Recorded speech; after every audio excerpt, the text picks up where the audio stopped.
Okay, so continuing our talk on treatments of of cardiac dysrhythmias and arrhythmias, let's talk about supraventricular dysrhythmias. And the reason why they're called supraventricular dysrhythmias is because they come, the signal or dysrhythmia starts above the ventricles. So it occurs above the ventricles. And the types that they identify in your book are supraventricular tachycardia with rapid ventricular response. This is also called SVT. Now, you will see, which is supraventricular tachycardia, which we'll use for short. But there's also another dysrhythmia that is very related to this, and this is called paroxysmal supraventricular tachycardia. And the difference is that with PSVT, it's usually not persistent. So you'll see this really fast SVT, and then you'll see like sinus rhythm. And so it's actually you see what the beginning of the dysrhythmia was. Was it a sinus? Was it an AFib or whatever? So you see this before for a paroxysmal. So paroxysmal means it just starts up, but you have this underlying rhythm that you will see. But with SVT, we don't witness it. We didn't see it. They come in, we don't know what the rhythm was before. So that's the difference between the two. So atrial fib is another type of SVT. Atrial flutter and PACs are just, beats that come early, and I'll show you those. Those are just before they occur in the in above the ventricles. So we'll take a look at those. They're usually harmless. But we have this is supraventricular tachycardia. And I want you to notice one thing. If we count this out 1, 2, 3, 4, 5, 6, 7, 8, 9, 10, 11, 12, 13, 14, 15, it's about 150. And so you could call that sinus tach if you wanted to, but you don't see any P waves, do you? Okay. They're kind of pushed together because the rhythm, and it may be that, if you slow this rhythm down, it's actually, a PSVT, and you're looking at, probably an AFib that's, kind of gone awry, where all the signals are getting through. And so it's making this rapid ventricular response. So what you will see with SVT is there is this blending of the T and the T wave and the P wave to where it's non-distinguishable. Okay. So how does this start? How do we get SVT? And most of the time it occurs in young, healthy people, especially women. Um, and what it is this reentry mechanism is where one impulse just keeps circulating repeatedly through the atrial pathway. So it keeps re-stimulating this atrial tissue at this rapid rate. So the ventricles are responding to that rapid rate. So and then of course PSVT, we discussed that, where the rhythm is intermittent rather than continuous. So sometimes we'll see it be, with the patient will start having PACs, which we'll look at in a minute, as a warning sign. And that's why we kind of keep a watch on PACs. Not too bad, but we watch them because, PACs can be caused by coffee or nicotine and some street drugs, but, SVT can also be caused by this too. Um, and so, what do we do to treat it? Okay, first of all, we got to ask, is this unstable or stable? Same questions we asked before with tachycardia, all the perfusion questions. Um, and is this rapid heart rate, it can become unstable very quickly.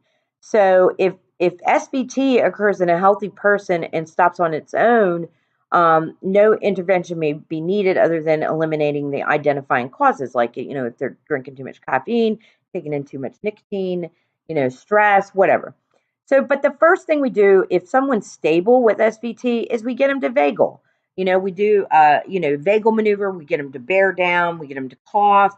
We can get them, which is called a Valsalva, or the physician can do a carotid massage. But if it, a lot of times those don't last very long. It'll slow the heart rate down for a minute. But so a lot of times we will have to, consult, somebody like a cardiologist, And if, and have them study with an EPS study to see, if they can get it, zap that area with catheter ablation. So, but, if they're unstable, with a sustained SVT, we got to do something, right? So you need to slow down that rhythm because they are now becoming symptomatic. So the drug that we give is is adenosine, and we give that rapid and fast. So we give 6, and we give 12, and then we can attempt another 12 if they, but it's fast. We push it, we follow it with saline, and sometimes we even hold the arm up in the air, and you got to tell the patients it's going to feel like somebody kicked you in the chest, and what it does is when you look up at the monitor, they'll be in this SVT, and then all of a sudden they'll go into asystole while the heart resets itself. And everybody gets kind of scared because, you're hoping that they pop out of that. That's why you have to have resuscitation equipment in the room. Make sure the crash cart's in the room whenever you give adenosine or adenocard. Okay. So if the adenosine fails to convert the rhythm, then you need to try, the second thing they say is to give them some amiodarone. And amiodarone is will give you a 150 over 10 minutes, and you repeat that 150 if they need it again. Then the next thing that we go to, of course, is cardioversion. Now, cardioversion is different, it from, when we talk about defibrillation, because cardioversion is actually looking at the heart where we're going to actually synchronize with the heart's beats when we're going to shock. Whereas with you defibrillation, first of all, the voltage is a lot, or the amount of electricity you're going to give them is a lot higher with defibrillation, but you are not worried about, synchronizing. So whenever you're participating in, you may be in a synchronized cardioversion, first of all, you want to make sure that patient has some sedation because this thing hurts. And then the other thing is that you got to be aware that if they're doing this emergent, if they become, if they have the severe chest pain or or become unconscious, you go right to cardioversion. If they have a pulse, you need to make sure if they haven't been anticoagulated, you run the risk of stroke. So, be watching them for neurological signs. A lot of times it's better if the patient is stable and you can plan this cardioversion, but that doesn't always happen that way. So we be aware that that is secondary or third or tertiary treatment, but becomes a primary treatment if the patient becomes unconscious or keeps having chest pain.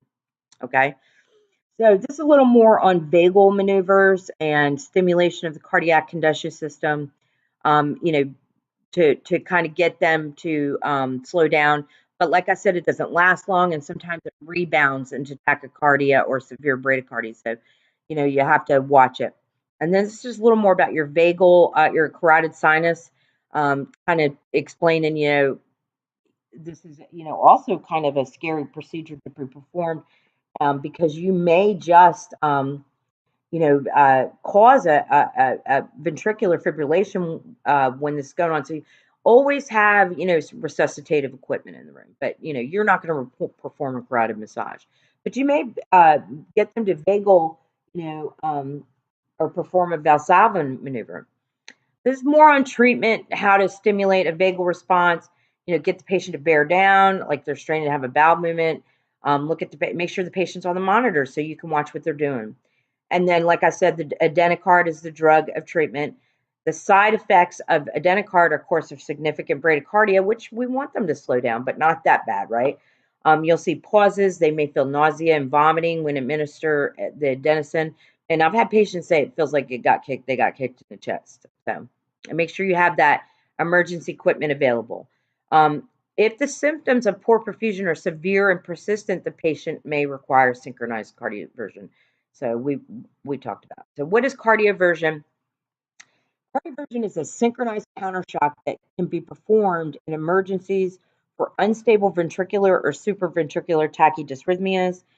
It's or they could do it for electively for stable tachydysrhythmias that are not resistant to that are resistant to medical therapies, such as AFib. If AFib can be, we can do synchronized cardioversion. So if the patient in the elective, if the patient's taking digoxin, you want to make sure it's withheld 48 hours before the cardioversion because digoxin increases ventricular irritability and puts the patient at risk for VFib after the countershock. So for elective cardioversion for atrial fib, the patient must take anticoagulants for 4 to 6 weeks before the procedure to prevent clots from moving from the heart to the brain or lungs. Um, so if unsure of the onset of AFib, we do a TEE or transesophageal echocardiogram to make sure there's no clots and in the heart from this AFib, and then this way they don't have to wait the 4 to 6 weeks. So, but make sure we give them a short-acting analgesic or anesthetic agent so that because it's a really it hurts. All right, so let's talk about AFib, and we'll talk. This is, some rhythm that you may see frequently in your patients.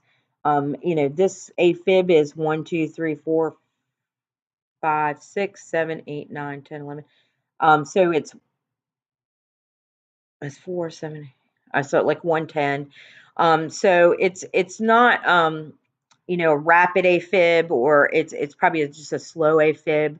But what causes the types of AFibs we call proximal, and that terminates spontaneously, or it just stops within 7 days. We may have persistent AFib, last longer than 7 days, or is terminated pharmacologically or electrically, meaning they got cardioverted, or we gave them some type of drug like cardizem or verapamil.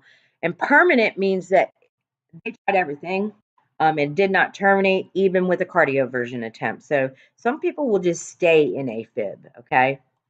Now, here are some of the underlying causes. You can read through these.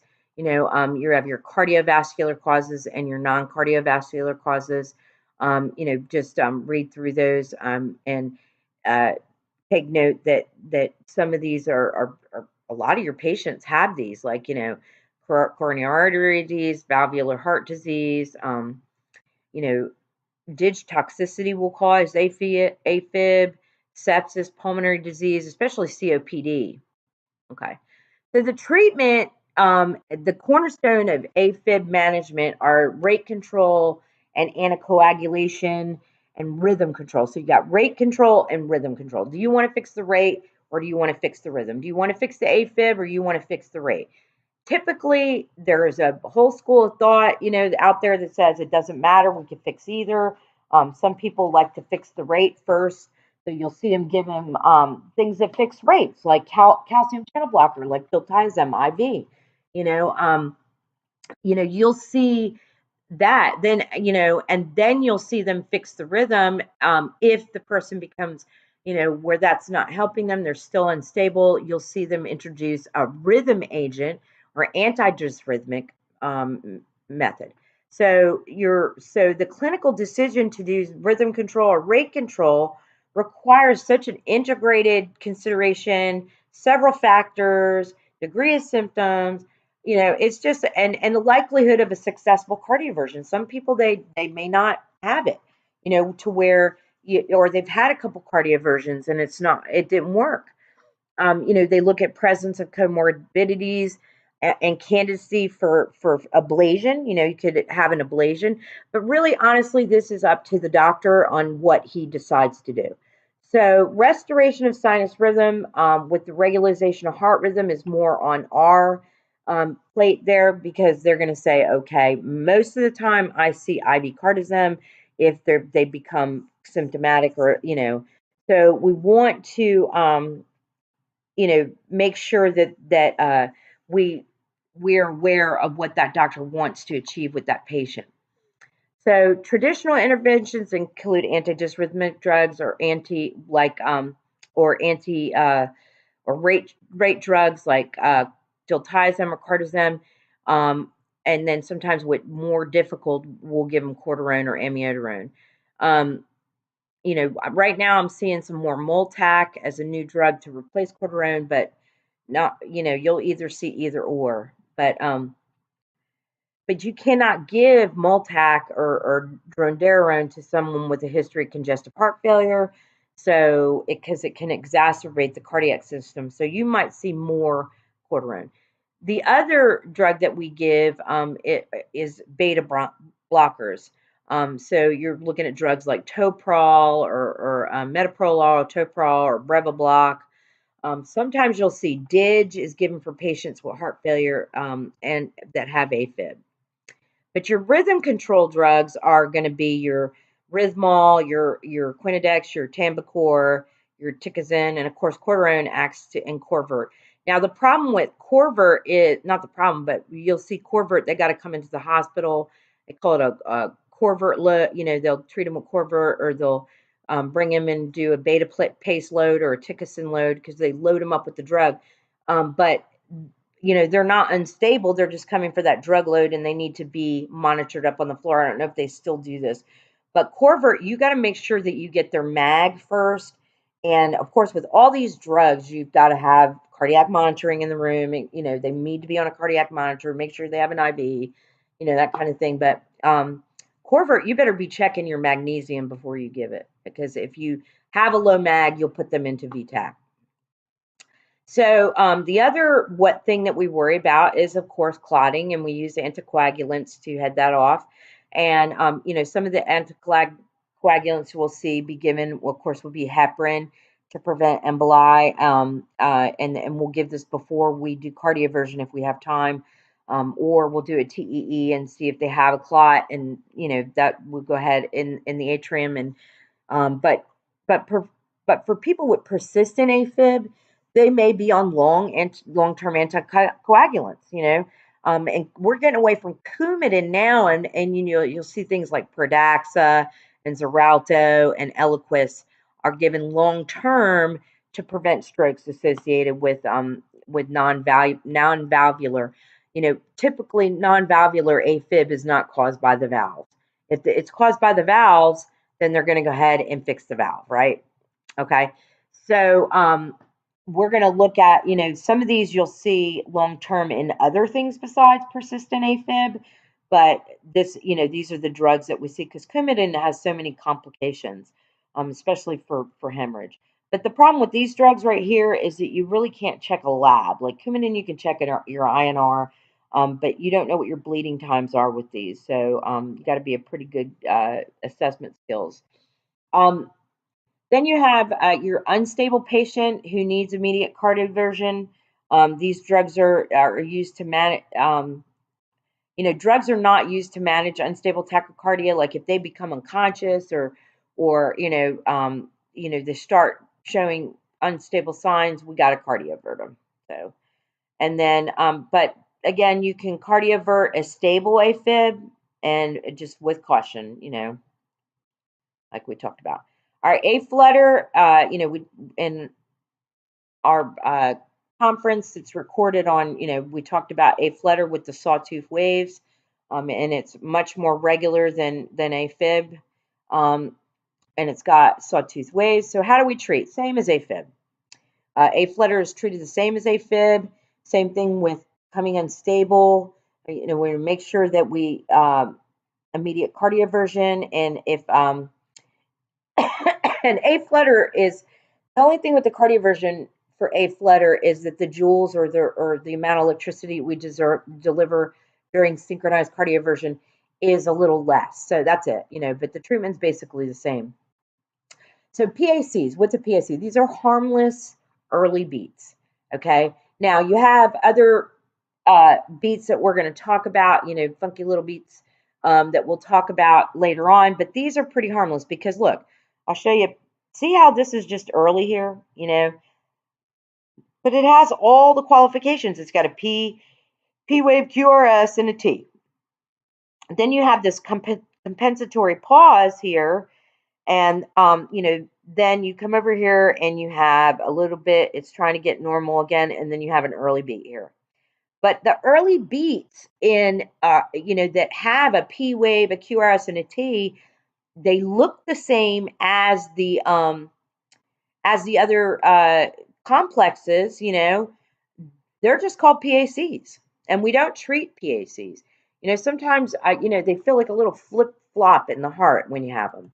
So these are caused by mild atrial irritability, like stress, fatigue, anxiety, caffeine, nicotine, sometimes infection, alcohol, maybe drugs, such as epinephrine, sympathomimetics, amphetamines, DIG, anesthetic agents. PACs may also result from myocardial ischemia. So, not normally, but whenever you see somebody just come out of the blue and start having a bunch of PACs and there's no other reason, like, is their oxygen low or their electrolytes wrong?